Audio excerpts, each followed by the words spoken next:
Bienvenidos y bienvenidas a un nuevo capítulo de Demasiados Libros. Mi nombre es Guido Lautaro Padín y hoy tengo el gusto y el honor de conversar con Sebastián Porrini, quien es profesor de letras y magíster en ciencias del lenguaje. Es docente en nivel medio, terciario y universitario. Es uno de los fundadores de la Asociación de Estudios Humanísticos, donde dicta talleres y da capacitaciones, y donde además co-conduce el ciclo La Última Página en el canal de YouTube junto a su colega Diego Ortega. Publicó, entre otros libros, El sacrificio del héroe, Estética del símbolo y, recientemente, Desplazamientos, este último en diálogo con Lucas Rodríguez, libro del cual vamos a hablar hoy. Sebastián, ¿cómo estás? Bienvenido, ¿Cómo gracias por estás? sumarte. Hago seguido. Gracias por esta oportunidad. Gracias. Bueno, vamos a charlar un poquito sobre desplazamientos, que probablemente sea una puerta de entrada a después hablar sobre otras cosas. Brevemente voy a poner en contexto a los oyentes que no lo hayan leído. Desplazamientos es un libro de diálogos, de conversaciones que tenés con Lucas Rodríguez, para quien no lo conoce, humorista, conductor de radio, streamer y varias cosas más que hace muy bien. Es un artista, Lucas. Y estas conversaciones están centradas en los ejes trascendencia, oriente, arte, tecnología y política, con un capítulo adicional que consistió en una visita conjunta que realizaron a la Biblioteca Nacional en Buenos Aires.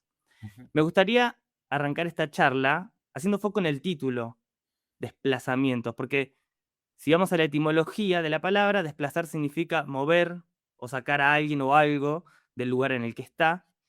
Y sin embargo, yo cuando lo leía sentía que muchas de estas ideas que ustedes traían al debate, traían a la mesa, quizás ya estaban fuera de circulación y lo que ustedes estaban haciendo era volver a darles centralidad, ¿no? Así que quiero saber cómo abordaron ustedes la idea del desplazamiento y por qué termina siendo un poco el marco general del libro.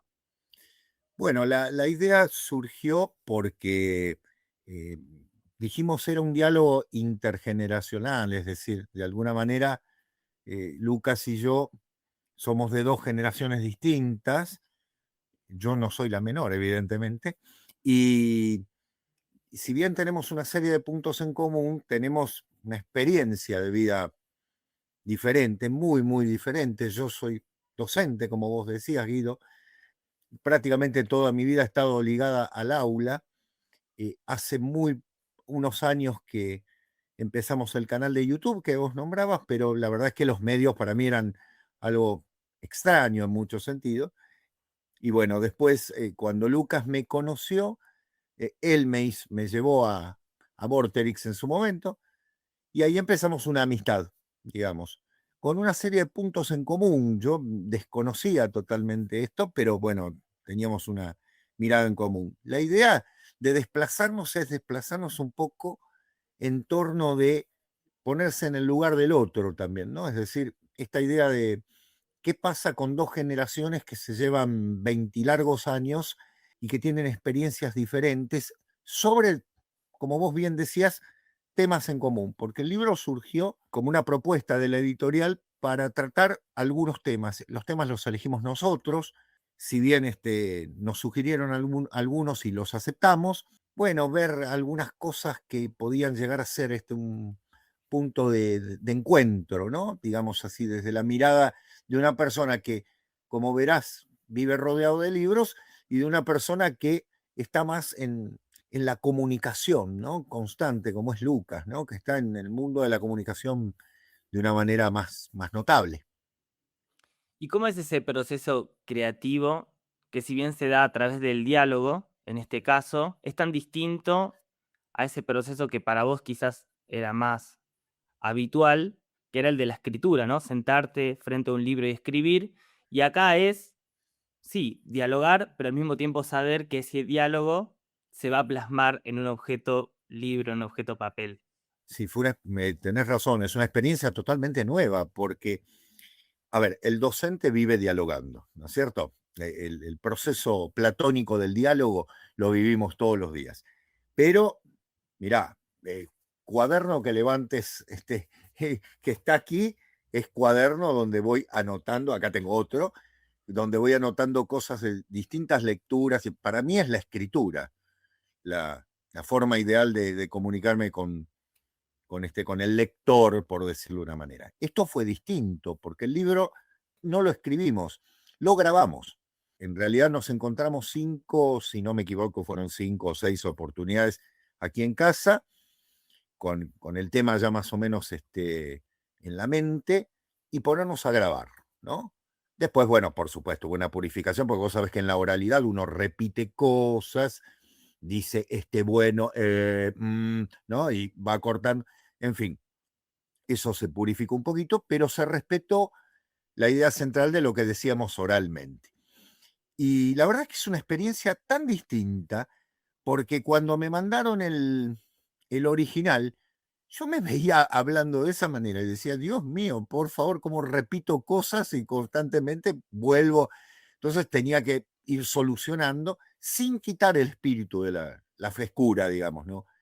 Del diálogo. Y a Lucas le pasó algo parecido, ¿no? Lo conversábamos, él se reía constantemente, ¿viste? Es una persona con un humor maravilloso.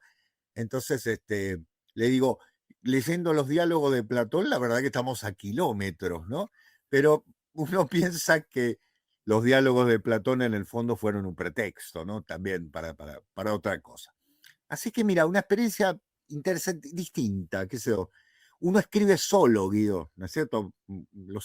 Si bien he escrito libros con colegas, varios, libros de lingüística, libros, qué sé yo, no sé, de mitología, uno se separa temas, ¿viste? Dice, bueno, vos te ocupás del capítulo 1, tenés que explicar a Saussure, entonces, bueno, vamos con Saussure, otro explica a Chomsky, se termina el problema y uno hace su parte, es distinto, es muy distinto. Obviamente nos ponemos de acuerdo, conversamos, pero es otra historia.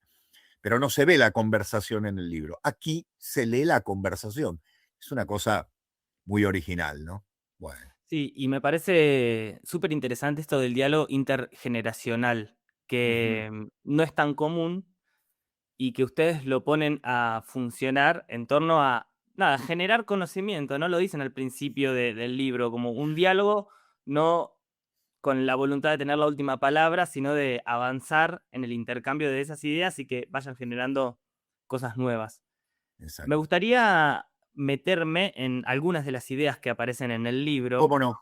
¿Cómo no? Muchas parecen ir contra el espíritu de la época, en tanto y en cuanto proponen un ritmo de asimilación que no concuerda con la velocidad con la que hoy parece avanzar el mundo, ¿no? Ujú. Me hace acordar el título de un disco de una banda de rock que me gusta, que salió hace poquito, que es Yendo rápido hacia ningún lugar. Yo siento que el mundo y la humanidad Qué está un bueno, poco en eso, muy yendo bueno. rápido hacia ningún lugar, sí. Bien, después decime Y cuál es y lo voy a buscar. Bien. dale, te lo mando, te lo mando. Ujú. Y vos que sos un hombre de clásicos, de textos clásicos, textos que resisten el paso del tiempo, incluso se imponen al paso del tiempo y los podemos leer con tanta actualidad, me interesa saber cómo estás leyendo este momento histórico. Bueno, mira, justamente estuve dando una charla el otro día para artistas audiovisuales y claro, todos quieren, es muy interesante, la juventud siempre tiene el espíritu de poder cambiar las cosas inmediatamente y a uno la experiencia y sobre todo el enfrentamiento con los clásicos le lleva a decir algo que puede resultar, ¿cómo decirlo?, un poco pinchar el globo, ¿no? Para decirlo rápidamente. Yo creo que necesitamos tiempo.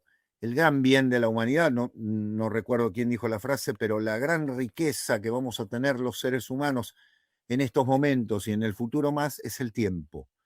Hay cosas que requieren tiempo, Guido. Mira, hace poquito yo estaba dando un seminario sobre las mil y una noches. Es un libro que tiene 3.500 páginas, ¿no? No hice libro y es, bueno, es un monstruo.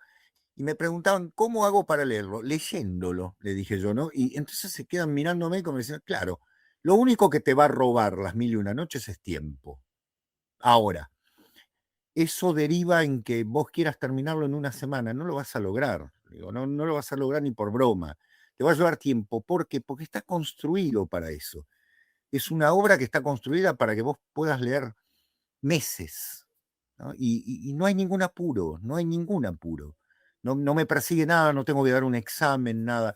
Tranquilo, disfrútalo, incluso déjalo, señalalo tiene partes, claro, vos te sonreís porque te entiendo. Es decir, parece algo extraño. Uno tiene un libro y lo quiere leer ya y mañana quiere saberlo y digo, a mí me pasa también, pero digo, ¿por qué? ¿No es cierto? Esto está pensado de otra manera, está pensado en un tiempo, en una época en la cual el tiempo era un bien absolutamente derrochable, por decirlo de una manera fácil.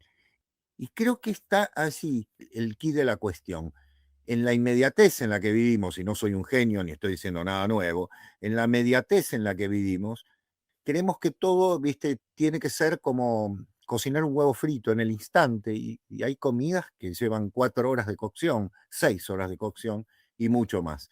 Hay una torta alemana que lleva un año.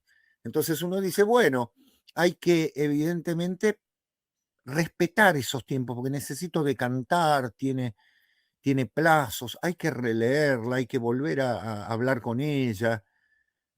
Como soy docente, como vos decías, hay cosas que leo todos los años siempre.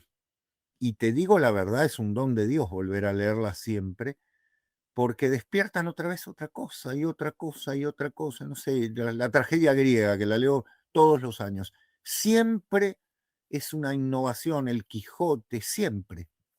Sabes que me sonreía porque hace muy poquito en el podcast hicimos un capítulo dedicado a... Le pusimos de título un poco provocadoramente leer menos, para eliminar un poco Muy esta bien. noción de la Sí. velocidad y reivindicar de alguna manera la dispersión, el abandono, pero el abandono con sentido, ¿no? El El abandono y después ocio, retomo. claro, exacto. Exactamente. Y yo contaba mi experiencia con El Quijote, que es un libro que me compré hace 4 años y que terminé hace algunos meses, porque Bueno, precisamente me llevó 4 años leerlo. Tuve que empezar, no lo entendía muy bien, entonces lo dejé. Después dije, no, voy a avanzar aunque no entienda. Después busqué guías de lectura. correcto. Vos y el profe Ortega seguramente fueron mi guía en algún momento para entender qué Muy estaba bien, leyendo, pude buenísimo. resignificarlo, y eso, bueno, duró 4 años, duró lo que tuvo que durar, pero fue una Sí, experiencia para mí muy significativa en tanto y en cuanto ese esfuerzo hizo que ese proceso dejara una marca especial en mí. totalmente, totalmente. Es así, es así. Te va, te va, te va a robar la vida. La verdadera literatura nos roba la vida, nos lleva otra vez a ella, ¿cómo decir? Nos rapta de, de las obligaciones que tenemos. Cuando uno dice, no, voy a leer y lee y tiene que hacer otras cosas, y lee es porque nos ganó totalmente, y estamos llamados a seguir ese camino que iniciaste leyendo El Quijote, por ejemplo, ¿no? Pues si tengo que seguirlo, esto lleva a algún lugar, claro que lleva a algún lugar. Lo que vos decías al comienzo con este conjunto que puso esto, ¿no? Este nombre. Esto no, esto te lleva a un lugar. Lo que pasa es que te va a pedir tiempo. Estaba pensando en Las Mil y una Noches, recién te decía, o estaba pensando, el Mahabharata, son 10 tomos. Y bueno, y uno dice, por favor, ¿en qué momento voy a...? ¿Cuál es el inconveniente? Lees un tomo y esperás y lees el segundo. En busca del tiempo perdido son 7 tomos. A mí me pareció estupendo. La primera vez lo leí en un mes, estaba loco, ¿no? Lo leí y después, bueno, lo volví a leer con otra calma, con ya otra madurez y digo, es maravilloso, es un mundo aparte. Sebastián, en el libro Desplazamientos Sí. mencionás, si mal no recuerdo, 2 veces a Poe. Y en uno de esos momentos decís que es uno de los autores que te transmite la idea de trascendencia, que es un concepto que vos mencionás a lo largo de tu obra, lo trabajás en tus programas, lo Sí. decís cuando sos entrevistado. Y justo por estos días estoy leyendo los cuentos de Poe, que Ujú. había leído muchos de ellos cuando era niño o adolescente, quizás bajo la estricta línea de lectura del terror, de que eran cuentos de terror. Y Correcto. ahora, con un poco más de vida encima y algunas otras lecturas, uno se da cuenta que el terror está, pero también es un recurso para contar otras cosas. Entonces me Exacto. interesa, ¿por qué encontrás la idea de trascendencia en Poe? Vos sabés que dentro de la obra de Poe hay algo que nunca se traduce, que es un himno a la Virgen María. Sí, llama la atención. Poe escribió una plegaria, a la Virgen. Qué raro, porque siendo un bostoniano uno se imaginaría más un reformado, un evangélico, alguna. Sin embargo, bueno, está esta obra. Y en sus cuentos y en los ensayos no te digo nada, sobre todo en los ensayos más elaborados del Eureka, ¿no es cierto?, que son textos colosales, hay una necesidad de la búsqueda de aquello que no podemos del todo expresar, ¿no?, que es la idea del místico, por decirlo de una manera. ¿Qué creó Poe? Creó dos cosas que son geniales y que, por otra parte, la mayoría de los seres humanos no creamos una en nuestra vida. El tipo creó dos de manera notable, en una vida brevísima aparte, ¿no?, ligada a un dolor increíble, porque es una vida triste al máximo. Creó el cuento policial y el cuento de terror, como decimos en líneas generales. Bien, si nos fijamos, es lo mismo con una sola diferencia. En una es lo inexplicable y en la otra es lo que necesita de explicación, o sea, el misterio y el enigma.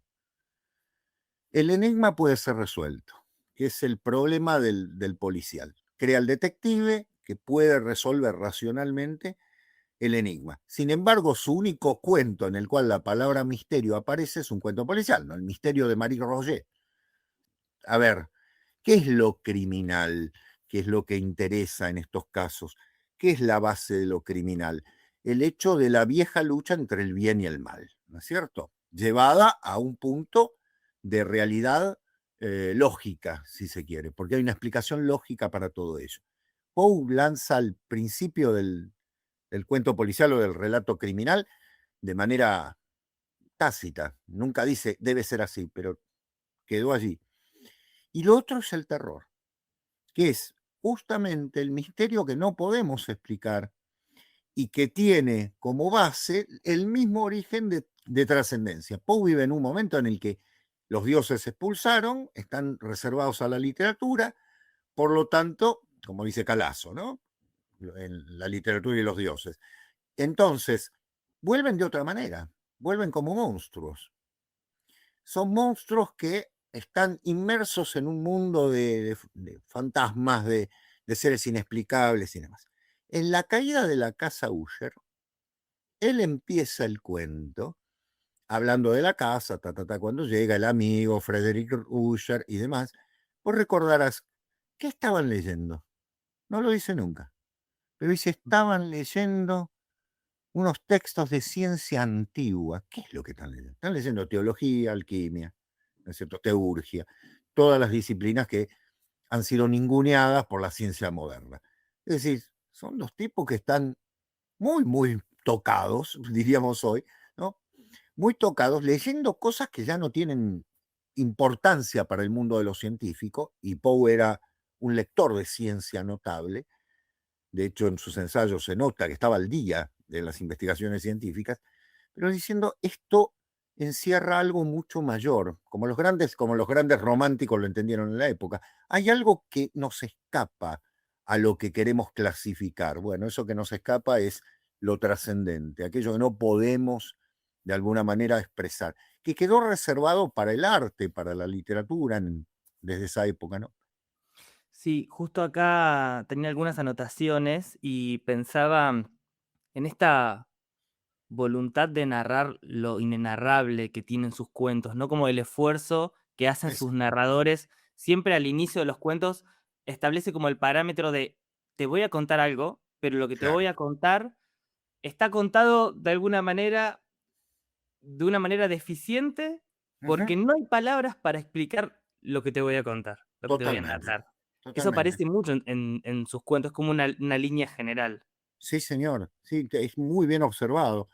Fíjate que, por ejemplo, en Los Crímenes de la Rue Morgue, que es el primer cuento policial, en el que aparece el caballero Auguste Dupin, hay 5 páginas de explicación de la mentalidad de Dupin. Que uno diría, Dios santo, ¿no? Hoy en día, un taller literario lo echan. Le dicen, ¿qué es lo que estás haciendo?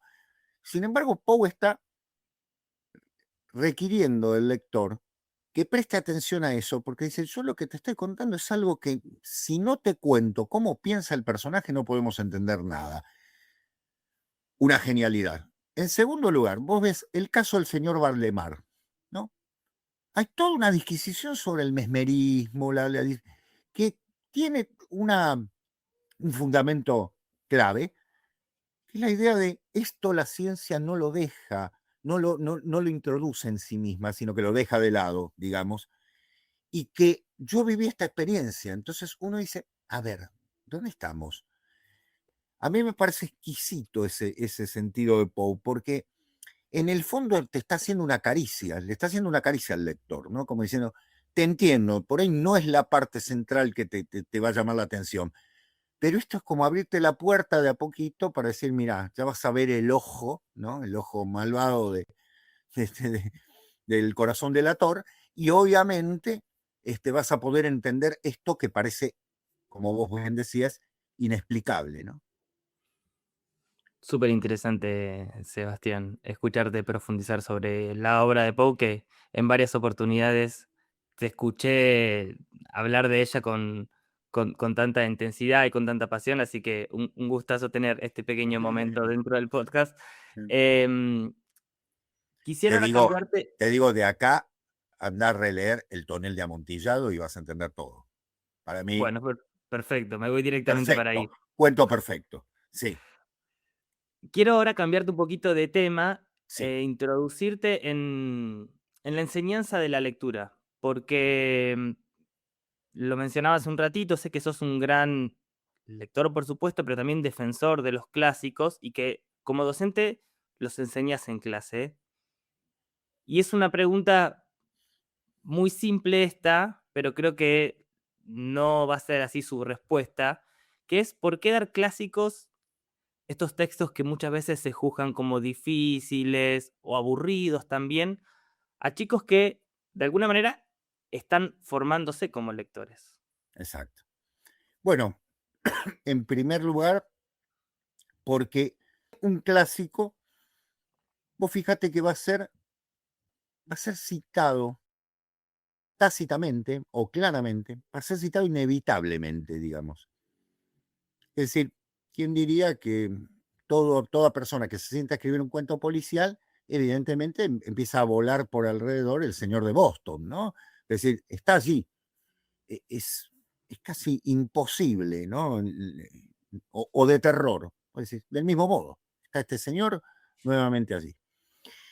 Porque vas a encontrar las piedritas que dejó en el camino el clásico, diciéndote, anda, anda, anda, anda, y al final llegás al cuento o a la novela actual de cualquier autor que tiene una cierta, ¿cómo decirlo?, una cierta herencia tradicional en la literatura, vas a encontrar todos sus elementos, porque aparte, el buen autor actual sabe que tiene detrás una ascendencia impresionante. Y en segundo lugar, porque yo quise siempre sacar de la cabeza que el clásico es aburrido, como vos bien decías, y que el clásico golpea, esto sí, afirmarlo, te golpea hoy en día igual que hace 2500 años. Esto me pasa todos los años con la tragedia, ¿no? Yo leo con chicos de 14, 15 años, tragedia griega. Y lo que vive un chico, un pibe de 14 años, cuando lee una tragedia, yo lo grabaría, lo filmaría por momentos y se lo pasaría a muchos inspectores y gente que está detrás de escritorios escribiendo sandeces. Le diría, miren lo que provocó. Es decir, la transformación y el hambre por seguir eso tiene 40 páginas, Edipo Rey. Esa es otra cosa que hay que sacar encima. Te la lees en un rato. Y sin embargo, lo que provocó perdura de forma tal que me encuentro con exalumnos que hoy tienen 30 y lo único que recuerdan de todo eso que sea por ahí es el Quijote, alguna otra cosa, me dicen, Dios, todavía me acuerdo de lo que pasa en Edipo al final. Es increíble. Es decir, los dejó porque es un clásico, porque, bueno, esto es inevitable, ¿no? Del mismo modo que pasa con un cuento de Poe o del mismo modo que pasa, no sé, con la Divina Comedia. Ahora vos decís, son difíciles. Bien. ¿Y para qué estamos los docentes entonces? O sea, ¿para qué nos formaron? Para allanar el camino. Si vos me decís, mirá, Seba, quiero leer no sé, pongamos lo que vos quieras, el Ulises de Joyce. Muy bien. Se supone que si yo estoy preparado, tengo que allanarte el camino de miles de cosas. Decirte, mirá, Guido, primero, no te olvides que hay una obra anterior. Vos me decís, ¿cuál? La Odisea. Me decís, no la leí. Bueno, entonces vamos con la Odisea, que va a aparecer, pero el 100% en el Ulises de Joyce. ¿Qué sé yo? Vamos a leer, no sé, lo que vos quieras. El Martín Fierro. Quiero leer el Martín Fierro. Y yo te diría, antes de leer el Martín Fierro, ¿por qué no te lees la Divina Comedia?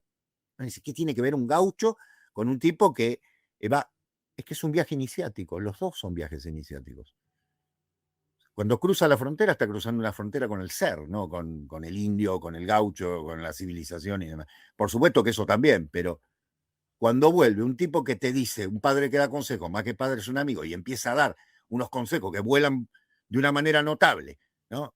Y con la payada con el Moreno hablan de la medida. Decime una cosa, ¿qué payada alguien va a hablar de la medida, de la ley, de la libertad? Yo creo que hablarían del asado con cuero, pero no, justamente están hablando de cosas trascendentes. ¿Y eso dónde está? Y bueno, está en todo poema clásico. ¿Y cómo luchás entonces? Uso este verbo, después vos me podrás corregir, con la idea inversa, con la idea de que entonces a los más chicos hay que darle textos simples o accesibles porque están formando el hábito de la lectura. Entonces, que primero formen el hábito y que después ingresen a los textos más complejos. ¿Qué pensás de eso? Lo que pasa es que si nos quedamos en eso, nunca llegan y nunca los leen. Es decir, mi experiencia me indicaba o me indica que de alguna manera vos decís, bueno, en algún momento lo vamos a ver, pasan los años, yo veo lo que pasa en la escuela en muchos casos, se pasó el tiempo y llegamos al sexto año donde ya los chicos lo único que piensan es en el viaje de egresados y ya no le puedes dar nada. Entonces es tarde. Yo digo, hay que agarrarlos de chicos, son maleables en ese momento. ¿Por qué? Porque estoy yo para allanar la dificultad, ¿no? Si aparece una palabra, y la aclaro en el momento. Es esto, chicos, sigamos, no se preocupen. Lo nombra de esta manera, pero es esto. Una adarga es un escudo, le digo en el Quijote. Listo, sigamos, después lo vemos. Entonces, no detenernos en esas cosas. ¿Por qué? Porque hay otra cosa. Y la idea de darles textos preparados para ellos es como que yo te diese a vos un Nestum para alimentarte. Llega un momento en que el Nestum hay que dejarlo de lado, ¿no? El Nestum me refiero a una comida para bebés, ¿no es cierto? Basta de papilla. Démosle a comer algo que tenga que masticar, que tenga que trabajar, que tenga que pensar. De hecho, mi experiencia me indica, que no es el 100%, pero me indica esto, Guido, que más difícil, más los dejas dando vuelta y vuelta y vuelta y vuelven y dicen, profe, ¿por qué pasó esto? Bueno, listo, ahí está. Ahora es el 100%, no, porque como digo siempre, ningún arte, ninguna ciencia es para el 100% de las personas, porque está muy bien. Es decir, a las personas, a mí no me gusta cierta cosa y estoy perfecto, no hay nada malo, no debería ser obligación. Lo que ocurre es que la literatura habla de temas humanos, entonces uno diría, ay, tendría que, tendría que llamarte la atención en algún sentido. No está mal que lea una novela o un cuento de la realidad cotidiana de su vida de un adolescente, está muy bien, está perfecto. Pero abramos la puerta a lo otro, que es lo que hace 3000 años el ser humano viene atesorando sobre la base de un saber enorme, ¿no? Sí, recién te comentaba mi experiencia con el Quijote y pensaba que en un momento estaba leyendo en paralelo un texto de Carolina Sanín, un Sí, ensayo, en La voz del buey se llama, es una compilación de ensayos breves sobre la lectura, sobre la práctica de la lectura y la escritura, y ahí ella refiriéndose a las mil y una noches, y creo que también, si estoy diciendo mal, pido disculpas, pero creo que también sobre el Quijote y sobre el vínculo que tienen el Quijote y Sancho, que son textos que están hablando de vos mismo de alguna manera, de vos, de tu ujú, comunidad, que son parte de tu propia historia. No son simplemente historias que se escribieron hace mucho tiempo, sino que son historias que hablan de vos. Entonces ahí también totalmente. creo que habría que superar esa subestimación, Ujú, sobre todo sobre los adolescentes, hay que decirlo, exacto. de que solo pueden consumir cosas medio masticadas y nada más. No, claro. te asombran los chicos, porque es la primera vez que leen algo y con ese desparpajo increíble te dicen cosas que vos decís, qué genial, porque claro, tiene una mirada, uno diría casi virginal en muchos aspectos. Y uno que viene con tanta bibliografía encima, a veces descoloca y digo, qué genial, muy bien. Yo me acuerdo leyendo La Divina Comedia, las cosas que me dijeron algunos pibes en torno de lo que significaba el infierno, ¿no? Por decirlo, uno, bueno, ya tiene una lectura, pero ellos empiezan a hablar de un infierno que está ligado de pronto a su propia experiencia. Entonces, es absolutamente renovador. Cuando uno, después de haber leído unos capítulos, porque hay obras, viste, que leemos partes y demás, y yo la explico en líneas generales, porque digo, chicos, es imposible, la mayor alegría que me llevé en algunos casos es salir al recreo y verlo en el patio, esto es literal, a un chico, a una chica, leyendo la Divina Comedia completa. Digo, bueno, algo habré hecho. Digo, algo pasó acá, ¿no? Qué sé yo. Aparte, nombraste a la queridísima Carolina, ¿no? Que yo tengo la suerte de comunicarme con ella, nos conocemos y demás. Es una persona de un estudio sobre el Quijote tan impresionante que siempre es muy renovador escucharla. Yo la sigo en su podcast también, es muy interesante. La verdad que sí, es muy estimulante, Sí, además. Fíjate sí, cuando escuchás a personas que están hablando de una obra y que inmediatamente te dan ganas de ir a leer esa obra, dejar lo que tenés que totalmente. hacer, postergar la cena, lo que estés Exacto. haciendo para ir a Sí, leer, eso es súper interesante. No, y quería meter un bocadillo sobre lo que decías por favor. recién. Decías esto de, respecto a la Divina Comedia, adolescentes vinculando el infierno a las cosas que quizás ellos viven. Claro, Y pensaba qué importante también, ¿no? En ese momento de la vida de tanta sensibilidad, de tan complejo, tantas transformaciones, tener herramientas que exacto, vengan de la literatura para poder explicar cómo se sienten. exactamente.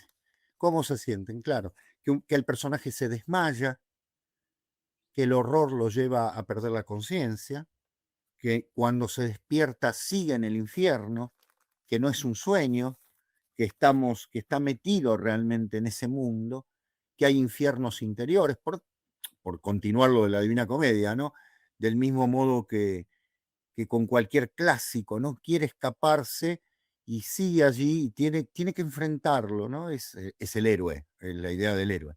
Tiene que enfrentarlo, tiene que hacer frente a eso. No le queda otra, porque si no sigue en el mismo laberinto. Sebastián, llegando al final de esta conversación, en el libro contás que tu biblioteca tiene algo así como 10.000 ejemplares. Vemos algunos ahora detrás para quienes estén viendo este video. Me interesa cómo es la construcción de esa biblioteca, no tanto por el tamaño y por la cantidad de libros, que por supuesto llama la atención, sino por lo que imagino que puede contener muchas etapas de tu vida, intereses variados, obsesiones, regalos que te hicieron, colecciones. ¿Cómo se construyó esa biblioteca? Bueno, se construyó, se construye, porque sigue, crece y algunos se van, porque no tengo más lugar. Entonces cada tanto tengo que deshacerme, digo, mis queridos amigos, ya los leí 2 veces, algunos, digo, ya está. Eh, Se construyó sobre todo por, usaste una palabra que sí, que la voy a usar, obsesiones, por obsesiones en determinado momento y obsesiones que me siguieron siempre. Eh, Hay sectores de la biblioteca que crecen y no van a parar de crecer, como es, por ejemplo, el sector de literatura contemporánea, obviamente, todo lo que es culturas, tradiciones orientales. Yo tengo te diría parte de mi biblioteca, un 20% es tradiciones de Oriente, hinduismo, budismo, jainismo. Tengo muchísima cosa de teología, de filosofía y demás. Y después están los 2 sectores con los cuales vivo y de los que vivo por una cuestión de enseñanza que son lingüística y griego. Que miro para allá porque están allá, justamente los tengo, está todo más o menos ordenado.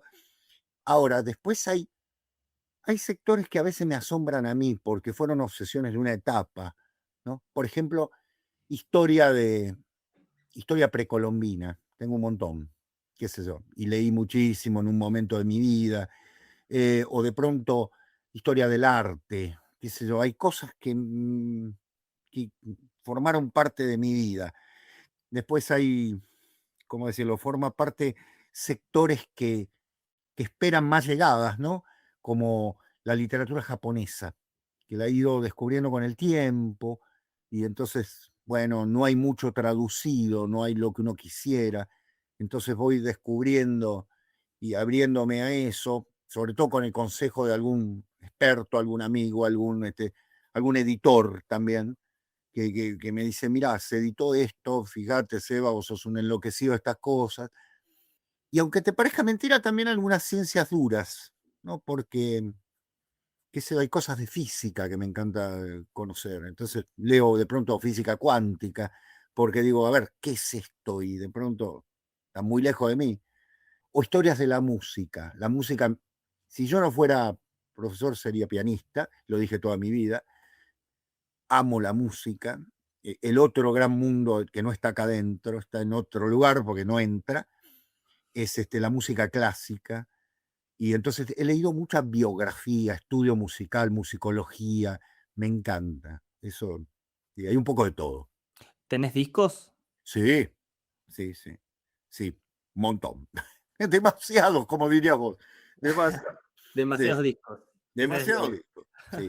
Soy un loco de la ópera, entonces tengo muchísima ópera.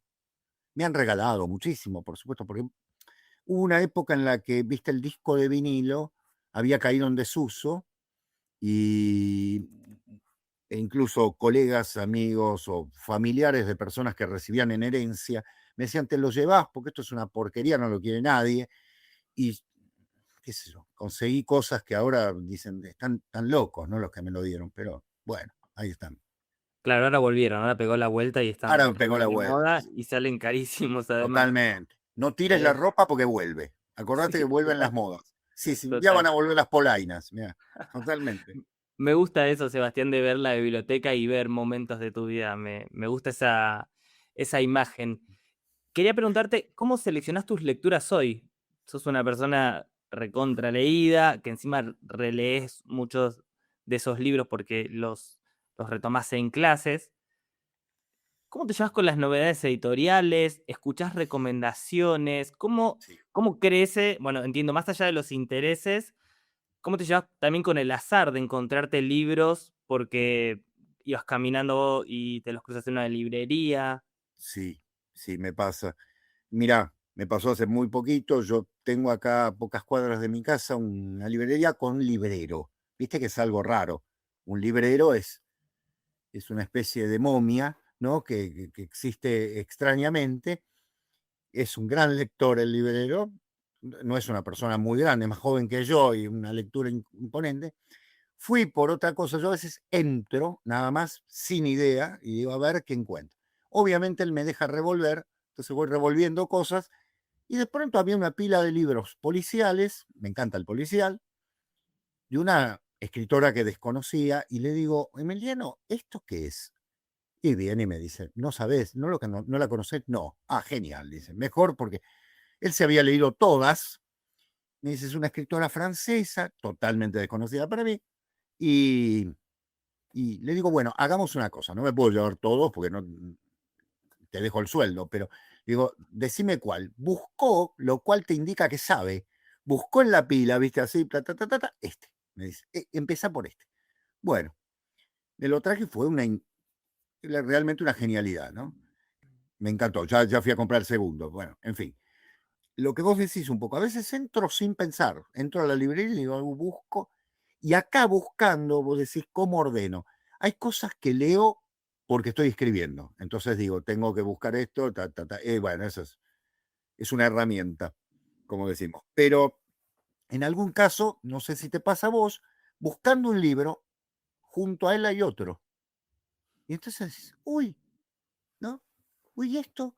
¿Cuánto hace que no lo leí o lo leí o no lo leí porque lo compré y lo puse, ¿no? Y después, o se cae de una pila y decís, epa, y le empiezo a leer ese y dejo el otro. En fin, Es así. Tienen vida, Guido, tienen vida. Los libros tienen vida, se mueven, se cambian de lugar. Yo creo que se empujan uno al otro, ¿viste? Sí, sí, se esconden. Y son como el tango, siempre te esperan. Siempre te espero, totalmente. Totalmente. Sebastián, ahora sí, para cerrar, te pregunté por los clásicos, pero quiero preguntarte por una autora contemporánea que sé que te gusta, te escuché hablar bien de ella, que es Samantha Schweblin. Me pongo Decís de pie. Sí, en algún lugar como la mencionás como una de las grandes cuentistas argentinas, sin duda. y en un país con una tradición en el cuento tan imponente como la nuestra, me gustaría escuchar tus argumentos al respecto. ¿Qué tenés para decir de Samantha? Bueno, yo creo que cuando se murió Borges, alguien dijo, ¿cómo nos sacamos de encima al maestro? Porque ¿quién sigue escribiendo después de Borges? Y hubo intentos, pero seguían siendo influidos por Borges. Mirá que yo amo a Borges y tengo su obra completa 2 veces, para que te des cuenta mi locura, ¿no? O sea, sí, sí, en distintas sesiones 2 veces. Bueno, eh, yo creo que Samantha es, en el mejor sentido, lo no borgiano que hay que ser, ¿no es cierto? Para ser un autor, en primer lugar, es lo no borgiano que hay que ser. En segundo lugar, sabe construir un cuento perfectamente y sabe darle final, Guido. Parece una pavada, pero realmente el final de un cuento es de una maestría. Cuando una persona te permite no decirte, abrió la puerta y miró y te pongo el punto final y vos decís, bueno, esto es un final abierto, esto es una porquería. No, Samantha va al hueso. Hay algo fundamental. Puede ser que el estilo, que te llame la atención o que digas, no me convence del todo de otro, pero maneja una estructura. Se nota que está muy pulida esa estructura. Y los personajes, vos fíjate, no son ni intelectuales, claro, ¿no? El opuesto de Borges, ¿no? No es un escritor perdido, ¿no? Qué sé yo, o un árabe en un laberinto en el medio, ¿no? O en La Rosa de los Gnósticos. No, no, no. Es generalmente un personaje de la vida cotidiana que sufre una desgracia imponente que ella narra de una manera exquisita, ¿no? Exquisita y angustiante. A mí me angustian mucho los cuentos de Samantha y creo que eso es un don, ¿no? En un sentido. En algún momento pude conversar con ella hace ya unos cuantos años y ordenando su segundo libro me contaba esto, Pájaros en la boca, me dice, me encontré con el siguiente problema, ¿cómo pongo los cuentos? Porque la gente, ¿qué hacemos los lectores? Vamos al índice y miramos los títulos. Dice, y si vos mirás los títulos, dice, yo me imaginaba, me dijo ella, un lector de Borges leyendo un título que no sé, qué sé yo, La niña de los ojos tal. Dice, no, esto es un cuentito para nenes, cuando no son cuentos para nenes. Entonces, ¿qué pensó? Dice, tengo que pensar una estructura que permita a ese lector también llamarle la atención, sin que sea el Aleph, ¿viste? Porque si yo le voy a poner a mi cuento la omega, voy a decir, este tipo es un chanta. Entonces, hace un trabajo espectacular, tiene un manejo en 7, 8, 10 páginas, ¿no? Sí, también pienso en el cuidado de su obra, ¿no? En esto de que publica muy Poco, cada tanto, publica poco, pero evidentemente hay un trabajo de reescritura y de corrección bastante impresionante. obsesivo que redunda en una obra tan pareja. Particularmente también me pasa cuando te escuchaba decir esto de lo buena que es como cuentista. A mí, de todos sus libros, quizás el que menos me gustó es Kentucky's, que es una novela, que además es una novela Coincidimos, fragmentaria. coincidimos, Guido, coincidimos totalmente. Hay Sí, una distancia como muy grande entre sus libros de cuentos que son parejos y tienen, la verdad que cuentos que te dejan boquiabierto y con una tensión que se siente en el cuerpo, impresionante. contra Kentucky, que quizás le quedó un poco diluida, esta ya es una opinión personal, pero Sí, me parece que también subraya esta idea de lo buena que es escribiendo cuentos. totalmente. Porque en algún momento, algo, ella lo deslizó en algo, le insisten tanto las editoriales a los escritores de cuentos que escriban una novela que bueno, se ven tentados y bueno, tienen que hacerlo alguna. Pero yo creo que ella retomó el buen camino, ahora que el buen camino con el buen mal, ¿no? Es decir, retomó el camino de algo que maneja, hoy diríamos, de taquito, ¿no? Lo hace de manera notable. Puede hasta darse el gusto de decir, voy a trabajar otras temáticas. Y sin embargo, vuelve a ciertas temáticas y vuelve a asombrarnos, es estupendo. Hay algo que vos decías, el tiempo, se toma tiempo, está muy bien, está muy bien. Es lo mismo que yo a un novelista le dije, ¿por qué no hace una obra de teatro? Paremos, ¿no? ¿Por qué? Porque es un buen novelista, qué sé yo, me parece. O escribe un ensayo y por ahí no es un ensayo. A Borges Sí. no le pediríamos una novela, ¿no es cierto? Bueno, obvio. Sebastián, un placer enorme conversar Ay, con vos. para mí. La verdad me di un lujo personal, me encanta lo que hacen con Diego. Además, aprovecho y te doy las gracias públicamente, ¿por qué no? Están los comentarios de YouTube para agradecer, pero ¿por qué no agradecer públicamente el laburo que hacen en la última página, que es, hablamos de la transmisión del entusiasmo y de esas personas que te llevan a querer ir a buscar libros clásicos. Perfecto. La pila de no leídos y de pendientes y de libros en reposo de la mesa de luz está absolutamente desbordada. Eso es en parte gracias a la Qué última lindo. página. Y bueno, te agradezco también este ratito de conversación. A vos, Guido. Ha sido un placer hablar con vos. Cuando quieras. Bueno, hasta la próxima entonces. Nos vemos.